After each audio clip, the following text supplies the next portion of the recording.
اس کا 20 باب اور 21 سے 22 آیات میں جو مرقوم ہے. اور جب اس نے قوم سے مشورہ کر لیا تو ان لوگوں کو مقرر کیا جو لشکر کے آگے آگے چلتے ہوئے خداوند کے لیے گائیں اور حسن تقدس کے ساتھ اس کی حمد کریں اور کہیں کہ خداوند کی شکر گزاری کرو کیونکہ اس کی رحمت ابد تک ہے.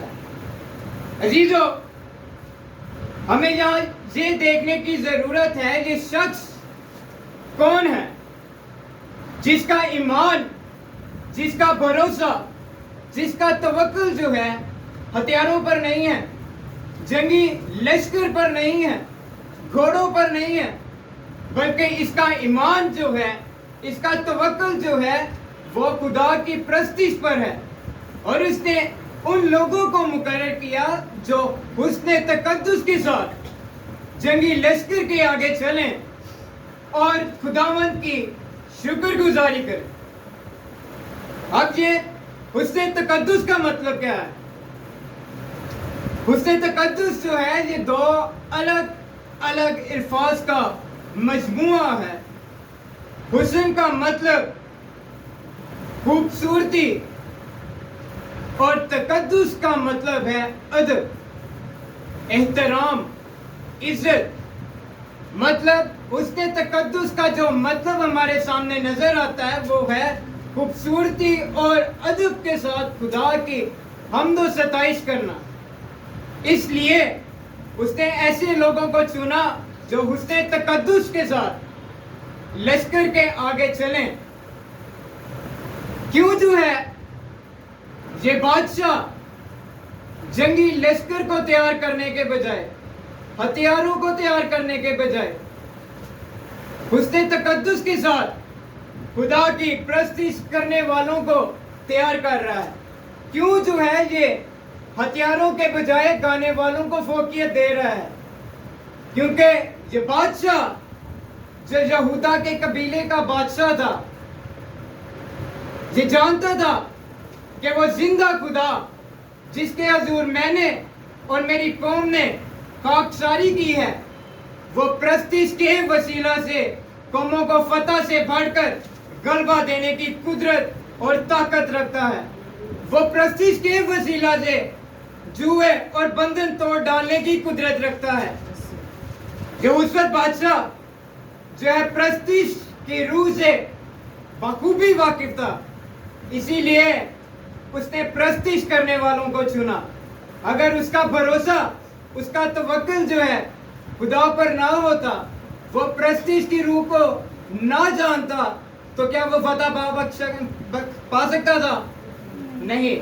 بلکہ جب تک اس کا ایمان، اس کا بھروسہ جو ہے خدا پر رہا ہے، پرستش کی روح کو وہ جانتا ہے، تو خدا نے اس کو فتح سے بڑھ کر غلبہ بخشا ہے. آگے دیکھیے گا 20 باب کی 22 آیت میں، جب وہ گانے اور حمد کرنے لگے تو خداوند نے بنی امون اور مواب اور کوہ سعیر کے باشندوں پر جو یہودا پر چڑھے آ رہے تھے کمین والوں کو بٹھا دیا، سو مارے گئے. خداوند کے پاک کلام کا پڑھا اور سنا جانا میرے اور آپ کے لیے باعث برکت.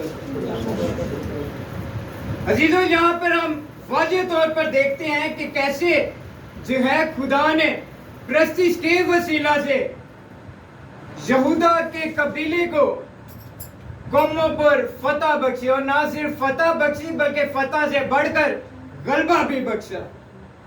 اب جو ہے ہمیں یہ دیکھنے کی ضرورت ہے کہ خدا جو ہے ہم سے کس طرح کی پرستش چاہتا ہے کہ ہم اس کی پرستش کریں.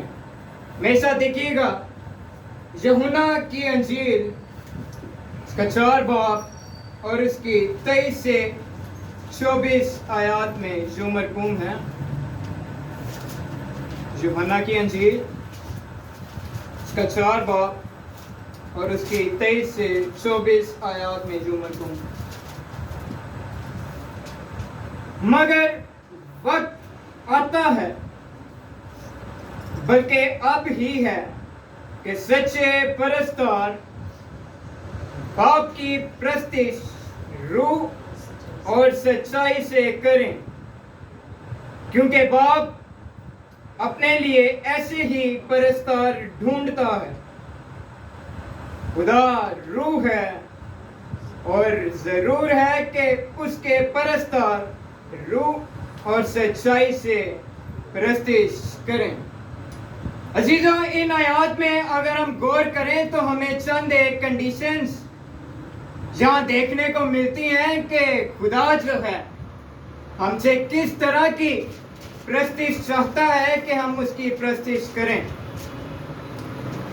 24वीं आयत पर गौर करेंगे दोबारा से, कोई भी पढ़ेगा 24वीं आयत से। खुदा रूह है और जरूर है कि उसके परस्तार रूह और सच्चाई से प्रस्तिश करे। रूह और सच्चाई से खुदा प्रस्तिश करने वालों को ढूंढता है, क्योंकि खुदा खुद क्या है? रूह।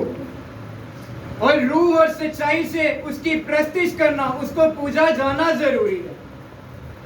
लेकिन आज हम प्रस्तिश किस तरह से करते हैं? ढीले हाथों से।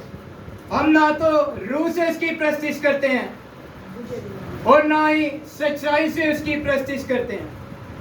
हमारे गाने की आवाज जो है हमारे साथ बैठे हुए भाई को, साथ बैठी हुई बहन को नहीं आ रही होती, तो वो जिंदा खुदा, लश्करों का खुदा जो अपने लोगों की हमदो सताइश करने पर तख्त नशीन हो जाता है, वो उसको कैसे हम मना सकते हैं? क्या ऐसे बुझे हुए हाथों से चुप करके बैठ जाने से क्या ऐसे हम उसको खुश कर सकते हैं? क्या ऐसे हम उसे अपने दरमियान में दावत दे सकते हैं कि हमारे दरमियान आए? नहीं, बल्कि जो है हमारी प्रस्तिश, हमारा गाना, हमारा बजाना इस तरह से होना चाहिए कि वो जिंदा खुदा मजबूर हो जाए कि वो अपना तख्त छोड़कर हमारे दरमियान तख्त नशीन हो जाए। हमारा गाना, हमारा बजाना उसको इस कदर पसंद आ जाए कि वो प्रस्तिश के वसीला से आपके जुए, आपके बंधन, आपके बैरियर तोड़ दे और आपकी सारी परेशानियों को दूर कर दे। आमीन। अब प्रस्तिश जो है, जो लोग प्रस्तिश नहीं करते, बात चर्चिज में खुद लोगों को कहना पड़ता है कि तालियां बजा लो, गीत गा लो, लेकिन वो शर्माते हैं कि नहीं मेरी आवाज सही नहीं है, लोग क्या कहेंगे, ऐसा कुछ। तो अजीजों, प्रस्तिश जो है वो हमारे होंठों का फल है। मेरे साथ देखिएगा, इब्रानियों 13 बाब और उसकी 15 आयत में जो मरकूम है, इब्रानियों 13 बाब 15 आयत में जो मरकूम है,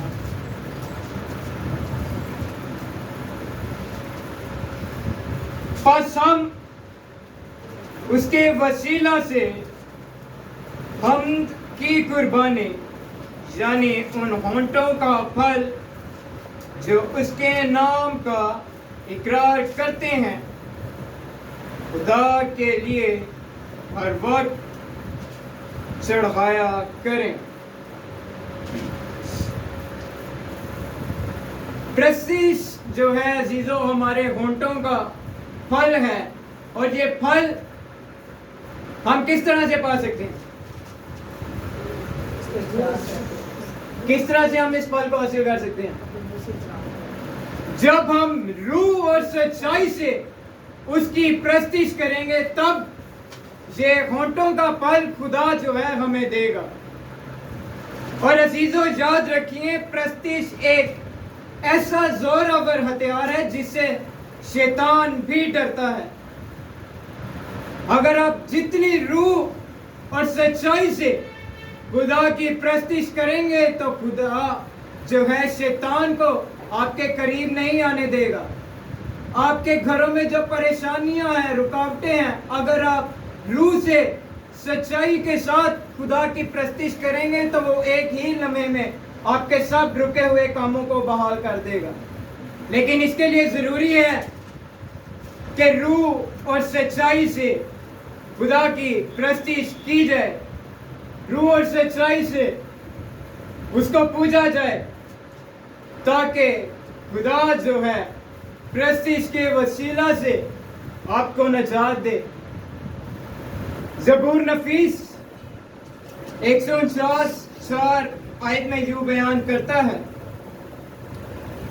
वो नाचते हुए उसके नाम की सिताइश करें, वो दफ और सितार पर उसकी मदा सराई करें। पहली आयत पर गौर कीजिएगा, वो नाचते हुए उसके नाम की सिताइश करें। आज लोग जो हैं प्रस्तिश का हिस्सा ही मिस कर देते हैं कि प्रस्तिश का हिस्सा गुजर जाए, कलाम के वक्त जाएंगे, और बाज लोग तो कलाम के वक्त भी नहीं आते, दुआई रुबानी हो रही होती है और तब वो गिरजे आ रहे होते हैं। ऐसा आने का आपका क्या फायदा जब आपने बरकत का टाइम ही सारा गुजार दिया है। बाज लोग प्रस्तिश में सिर्फ पीछे बैठ जाते हैं चुप करके, गाते नहीं है, ताली नहीं बजाते, हत्था च दर्द होंदियां होनियां, ऐसे नहीं बजाते। मत शर्माए अजीजो, ये सोच के कि मेरे साथ बैठा हुआ क्या कहेगा, क्या सोचेगा मेरे बारे में। अगर खुदा का रूह आपको नाच कर झूम कर प्रस्तिश करने पर उभारता है तो किसी की फिक्र मत कीजिए, किसी की तरफ मत देखिए, बल्कि अपने खुदा की तरफ देखिए कि आप उस जिंदा खुदा को अपनी प्रस्तिश के वसीला से कैसे खुश कर सकते हैं। और अगर आपको कोई साज नहीं बजाना आता तो ये सबसे बड़े आपके पास साज हैं, 10 तरह साज। किस किस के पास ये? सारे जरा अपने हाथ उठाएंगे। सबके पास है, लेकिन बजाता कोई नहीं है। याद रखिए, ये जितनी जोर से आप ताली बजाएंगे, ये ताली बजाने के वसीला से शैतान के मुंह पे थप्पड़ बजता है। जितनी जोर से आप ताली बजाएंगे उतनी जोर से उसके मुंह पर थप्पड़ लगेगा, और इसी वजह से जो है वो आपको प्रस्तिश करने से, ताली बजाने से रोकता है, क्योंकि इसको पता है कि अगर ये प्रस्तिश करेगा तो गुट में नहीं पहनी। लेकिन आपने उसको कामयाब नहीं होने देना, आपने और जोर से ताली बजानी है, और जोर से खुदा की प्रस्तिश करनी है, ताकि जब उसके मुंह पर थप्पड़ लगे तो वो उसको भी समझ आए कि मैं गलत जगह पे आ गया। रूह और सच्चाई से उसकी प्रस्तिश करनी है। आमीन। तो अजीजों, आप सबसे एक गुजारिश है कि प्रस्तिश का वक्त जाया मत किया करें, और अगर आप जल्दी आ जाते हैं तो प्रस्तिश को खुदा के रूह में मगन होकर रूह से और सच्चाई से उसकी प्रस्तिश किया करें। क्या पता कौन सा ऐसा लम्हा हो, कौन सा ऐसा वक्त हो कि खुदा जो है प्रस्तिश के वसीला से आपके जूहे, आपके बंधन, आपके बैरियर तोड़ दे, आपके तमाम रुके हुए कामों को बहाल कर दे, आपकी तमाम परेशानियां जो है वो दूर कर दे। लेकिन उसके लिए रूह और सच्चाई से उसको पूजा जाना, उसकी प्रस्तिश किया जाना जरूरी है। आमीन। खुदावंद आप